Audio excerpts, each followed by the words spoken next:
What's going on, everybody? So we have this beautiful 9th gen up on the lift. You can scroll out a little bit here, pan out.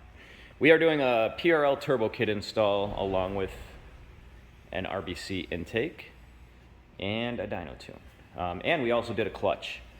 Got the clutch all in.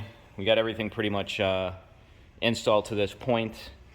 Been a little lapse of video because I got a new phone, so going in between, back and forth, trying to deal with that. Actually, I've been to the AT&T store 5 times now because I was trying to return my original phone I got because it had no storage. Not enough storage, I'm sorry. So, little side note on that. That's why I didn't get more video of this one in action, but you know, this is basically a straight setup. We do a lot of these. The intake setup is what it is. You know, it could get over. So let's say you're doing the swap in your garage with a buddy. Could be a little overwhelming, but you want to tackle stuff, you know, in stages. So we took the intake manifold off. You know, the RBC install is a typical intake manifold install. There's nothing really special about that. Same with the clutch job. And right now, we actually have the subframe out of the car still. So we're going to put that back on. And when we do the intake install, we take the intake off, and then we do the trans as well at the same time because we just have a little bit more room to play around with. The turbo install, straightforward at that point. I will tell you this. If you're doing a turbo install on one of these cars and you're using one of these kits, the biggest issue, more so, trying to figure out what word to use there, the biggest issue is the intercooler piping. They're not labeled or marked, so what I tell people to do is, you know, certain pipes go in certain places. This pipe right here is one of them. The other one is going to be the blow-off valve pipe. Well, you know that one goes right there. Then you just basically start doing process of elimination. So the biggest thing with these kits too, it's a tight fit. There's no way around it. The pipe is super close. You're working with a very compact engine bay. So PRL, it actually gives you some insulation stuff. We try to use a little bit more insulation if we have to around the frame or where the pipes are going to clink together. We don't want any clanking noises. You know, we want this thing still to be drivable like a street, not like it came from the factory. If anyone were to get in it, you would never know it was turboed, besides the giant intercooler. And so that's what we're after. We'll use our own insulation. We'll put it in between stuff.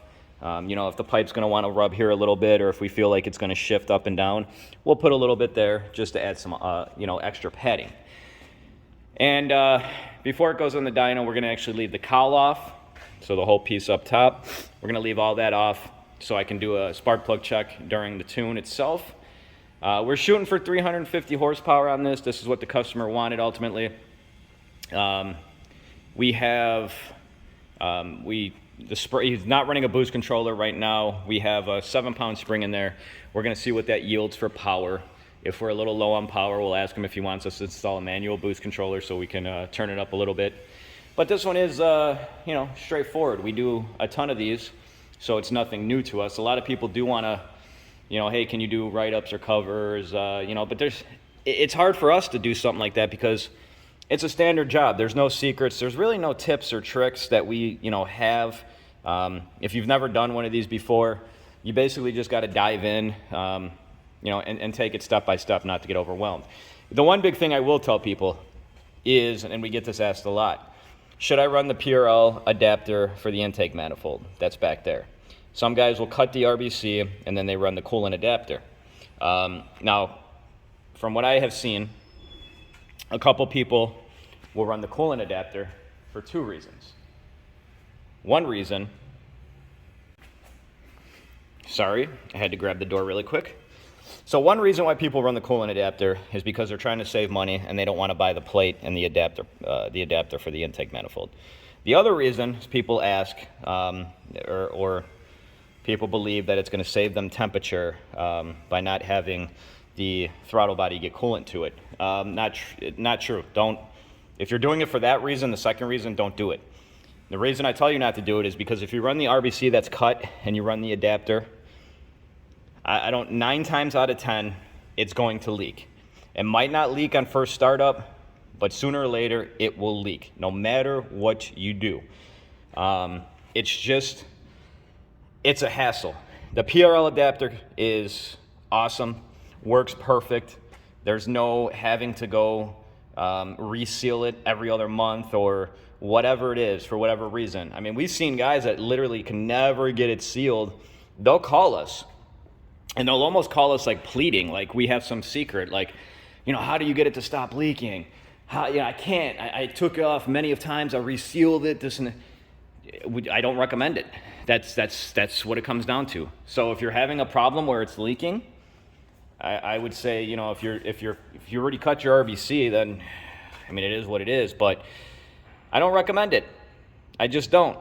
Now, a couple guys in the past we have had bring in their own stuff, and the RBC is already cut, and they're already bringing the adapter, and then we give them the disclaimer that, hey, it might leak.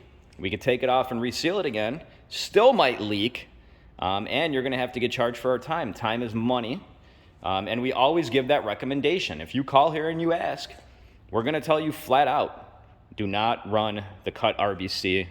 Run this adapter plate. So that's about it. We still have to put the bumper on. Customer wants the intercooler painted with the PRL stencil. We're going to do that. We're going to clean up a little bit of some other stuff here that you can see that just needs to be cleaned up and put back together. Besides that, this one is coming together pretty quickly. The crew here, my guys, have done a ton of these, so it's pretty straightforward. But besides that, yeah, we got this one, and we'll cover it back when it's on the dyno. Show you guys what it made. And you know what I do like, though, on these cars?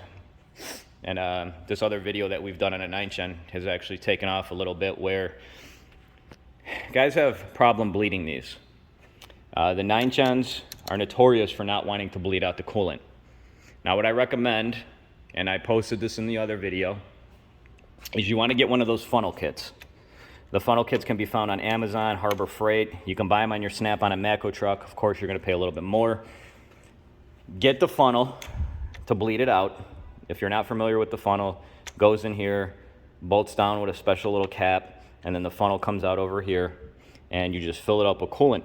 Now, here's the little kicker, the secret, or whatever you want to say. Once you get all the air bubbles out, all the air bubbles are coming out, you're going to want to shut the car off, and you're going to see all the coolant get sucked in. It's going to be a lot for the first time. Do that about 3 or 4 times. After you do it about 3 or 4 times, if you have Flash Pro, open up your Flash Pro and see what your coolant temps are. Your coolant temps should be around 208 to 212. If they're exceeding that, and they continue to exceed that, bleed out the coolant again. That's my little tip. And we posted that on one of our other 9-gen videos. And the feedback that we got was amazing. A lot of guys will message us, shoot us comments on YouTube, and just say, hey, man, that helped me a ton. I was having a problem bleeding it. I would jack up the front end. That wasn't helping. The little funnel trick helped them. So there you go. So we're going to load this car on the dyno, but I'm going to grab the tripod. I'm going to start this car. The car hasn't been started. It's cold. I want you guys to listen to something really quick. Take a listen.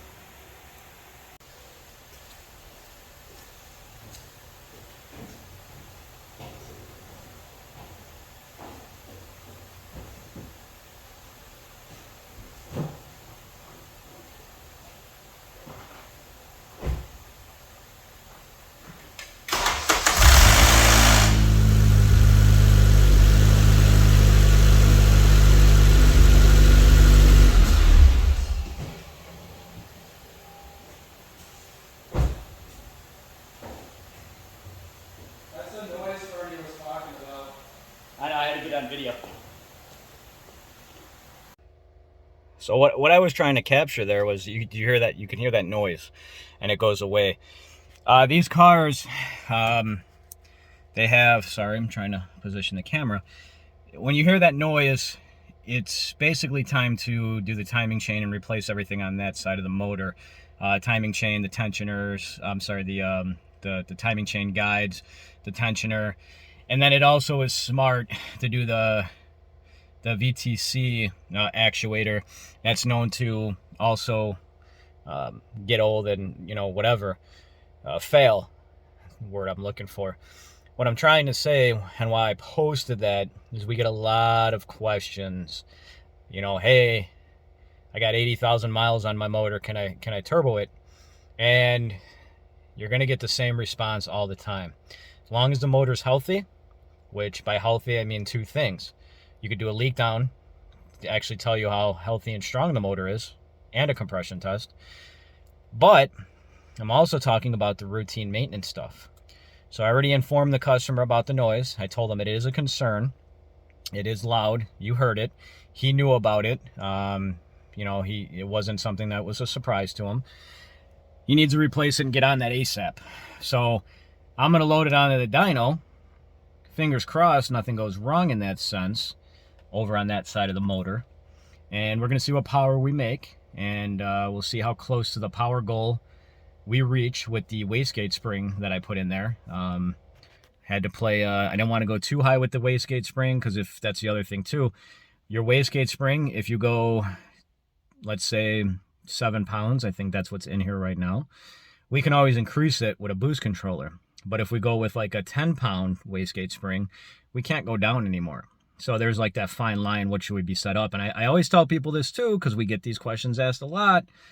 What spring should I run for my setup, and what power goal, what turbo should I run for my setup? And it's not just that easy. Like, there's stuff involved to figure that stuff out. So my response is talk to the person putting together your car, talk to your tuner, and get on his level. Because the last thing, and I can only speak for myself as a tuner, but the last thing that I want is someone to get information elsewhere and then come here and it's like, no, that's incorrect, or no, I have a preference on something. And I'm sure other tuners are like that too. So talk to the tuner that you're going to bring it to. If you're going to bring it to me, that's fine. I'll sit down. I'm going to ask you some questions. I'm going to figure out what's a good turbo to go with, what's a good wastegate size too, spring, all that fun stuff. But the biggest thing too is you go with too large of a turbo, which we see this a lot when guys are buying stuff elsewhere. You're going to have a late spool. You're going to have a late power band, which ultimately is going to take away from the fun of the car. So with that being said, you can make 400 or 500 horsepower, but what fun is it if your power band is from 6,000 to 8,000 RPMs, or even higher? I've seen guys with way too large turbos. I don't know why they picked the turbo. Sometimes they'll say, well, this guy sent me up with it. And, then I think, is it the last turbo they had on the shelf? Who knows? Maybe they just wanted to move it. But always talk to your tuner about that. Get a good form of communication with your tuner. Build a relationship with him, and things will work out. If you don't have a tuner in your area and you're tuning it yourself, well, different story. Then you have to kind of figure that out. But we're here to help. I'm here to help.